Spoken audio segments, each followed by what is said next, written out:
Faslun fi shuruti salah. Chapitre des conditions de la prière. Commentaire. La prière fait partie des obligations qu'on doit nécessairement connaître dans la religion. Celui qui conteste son caractère obligatoire est un incroyant et il est tenu de se repentir. La prière obéit à des conditions d'obligation et d'autres de validité. Les conditions d'obligation sont au nombre de 5, à savoir la puberté, la raison, la cessation de l'écoulement du sang menstruel ou des lochis, et l'heure de la prière. Le Qadi Iyad ajoute une 6e condition, savoir que l'appel parvienne à la personne concernée. La prière est l'acte d'adoration le plus important parce qu'il a été imposé au ciel lors du voyage nocturne. C'était à la Mecque une année avant l'hégire. On diffère quant à la modalité de la prescription. Ainsi, d'après Aïcha radhiyallahu anha, la prière fut imposée en 2 rak'a, que l'on soit en résidence ou en voyage. Puis la prière en voyage fut maintenue en l'état et l'autre augmentée. Selon une autre narration, au début, la prière était de 4 rak'a obligatoires, puis elle fut ramenée à 2 pour le voyageur, à l'exception du Maghrib et du Subh. La première fut prescrite en 3 rak'a et la deuxième en 2. La preuve de cet avis est la parole du prophète sallallahu alayhi wa sallam. Dieu a permis aux voyageurs de ne pas jeûner et de s'acquitter de la moitié de la prière. Fin de citation.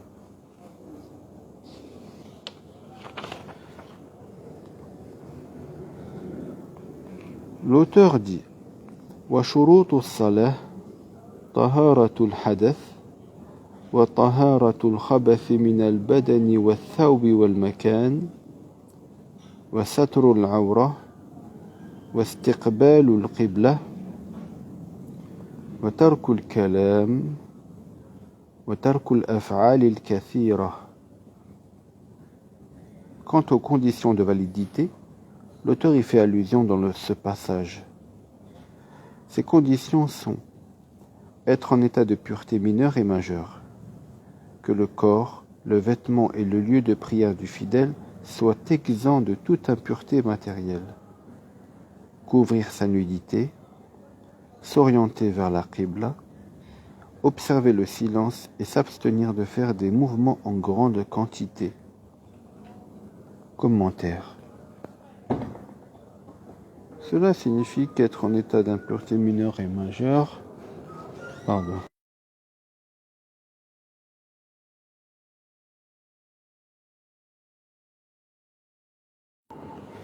Cela signifie qu'être en état de pureté mineure et majeure est l'une des conditions pour accomplir une prière agréée. Ainsi, est-il interdit aux fidèles en état d'impureté de s'engager dans la prière. S'il a eu des rapports charnels avec une femme et pris dans cet état d'impureté, sa prière est nulle. Une autre condition consiste en ce que le vêtement, le corps et le lieu de prière soient purs. La prière de celui qui ne respecte pas cette règle est nulle. De même, il incombe aux fidèles de se couvrir les parties intimes. Sa prière sera nulle s'il prie sans se plier à cette condition. Il doit également s'orienter vers la Qibla. En effet, la prière n'est pas valable si on prie en tournant le dos à la Qibla ou si celle-ci se trouve sur notre gauche ou sur notre droite. En revanche, il n'y a aucun mal si elle est légèrement décalée. Une autre condition encore est que l'on doit s'abstenir de parler, car parler invalide la prière, sauf s'il s'agit de rectifier une erreur. Cependant, l'inclusion de ceci parmi les conditions de validité de la prière est discutable dans la mesure où c'est considéré plus comme un acte interdit dans la prière que comme une condition de validité. En effet, parler annule la validité de la prière. Ce n'est pas une des conditions à satisfaire avant de s'y engager. À la différence de la purification, de l'orientation vers la Qibla et des autres conditions que doit remplir l'individu légalement responsable qui désire prier. La même remarque vaut pour les gestes excessifs dans la prière. Ils constituent un empêchement à la validité de la prière s'ils se produisent de façon répétée et ne relèvent pas de la nature de la prière. Par contre, c'est pardonnable s'ils sont rares, qu'ils fassent partie de la prière ou non, comme lever les mains dans la prosternation ou avaler quelque chose qui s'est retrouvé entre les dents. L'auteur dit وعورة الرجل ما بين السرة إلى الركبة والمرأة كلها عورة ما عدا الوجه والكفين. La partie du corps que l'homme doit couvrir se situe entre le nombril et les genoux. Pour la femme, il s'agit de tout le corps à l'exception du visage et des mains. Commentaire. Une des conditions de la prière étant de couvrir sa partie intime, il s'avère nécessaire de définir cette partie du corps. L'auteur explique que, pour l'homme, elle se situe entre le nombril et le genou. Par conséquent, il appartient au mukallaf de couvrir cette partie de son anatomie.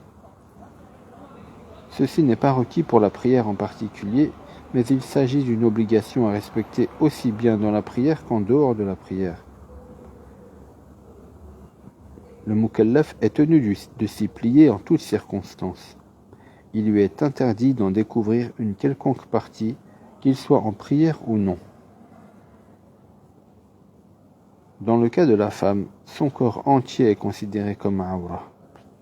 Elle n'a pas le droit de le découvrir, à l'exception du visage et des mains, lesquels n'en font pas partie.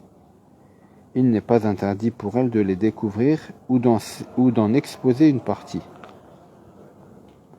L'auteur dit وَتُكْرَهُ الصَّلَاةُ في السَّرَاوِلِ إِلَّا إِذَا كَانَ فَوْقَهَا شَيْءٌ. Il est blâmable de prier en pantalon, à moins que l'on porte par-dessus celui-ci un autre vêtement. Commentaire. Cette règle s'applique à condition que le pantalon ne soit pas transparent au point de laisser apparaître la couleur de la peau des parties à cacher. Sinon, c'est interdit s'il n'y a pas d'autre vêtement par-dessus pour dissimuler la couleur de la awra. Autrement, ce n'est ni blâmable ni interdit.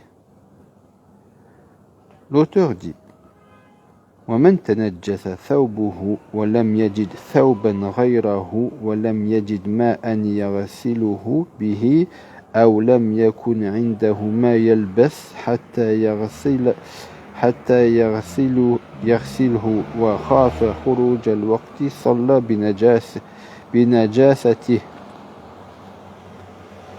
Le fidèle peut prier dans un vêtement souillé s'il craint que le temps légal de la prière canonique ne s'écoule, à condition qu'il ne trouve pas d'autre habit ou qu'il n'ait pas à sa portée de l'eau pour le purifier ou qu'il n'ait pas d'autre habit à mettre en attendant de le laver. Commentaire. On sait que l'élimination des souillures éventuelles est une des conditions de validité de la prière.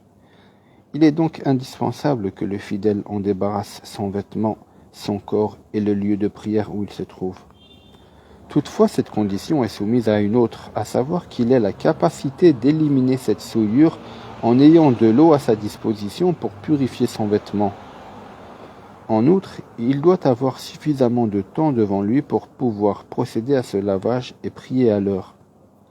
Il importe aussi qu'il soit en mesure de se procurer un autre vêtement afin de couvrir sa partie intime pendant qu'il s'affaire à purifier celui qui est souillé, car on sait désormais qu'il est obligatoire de cacher ses parties intimes.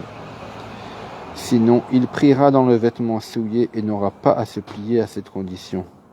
Quant à sa prière, elle sera valide en dépit de la souillure présente sur ses habits. L'auteur dit ولا يحل تأخير الصلاة لعدم الطهارة ومن فعل ذلك فقد عصى ربه. Il est interdit aux fidèles de retarder la prière parce que son vêtement est impur, car en agissant ainsi, il désobéit à son Seigneur. Commentaire. Il ne peut pas arguer de l'impureté de ses vêtements pour retarder la prière, parce que le législateur ne l'a pas mis dans la gêne. Au contraire, il lui a octroyé une grande latitude dans la religion en lui expliquant clairement ce qui lui incombe quand l'heure de la prière ne s'est pas écoulée et ce qu'il est tenu de faire s'il se retrouve dans une situation difficile. Celui qui retarde la prière à cause d'une souillure sur son vêtement, par exemple, se met de son propre chef dans la gêne. Il désobéit à son Seigneur parce qu'il n'obtempère pas à l'injonction d'accomplir la prière à son heure, malgré l'impureté de ses habits, impureté qu'il n'a pas eu la possibilité d'enlever. L'auteur dit: وَمَنْ لَمْ يَجِدْ مَا يَسْتُرُ بِهِ عَوْرَتَهُ صَلَّى عُرْيَانًا. Celui qui n'a pas de quoi cacher sa nudité fera sa prière en étant nu.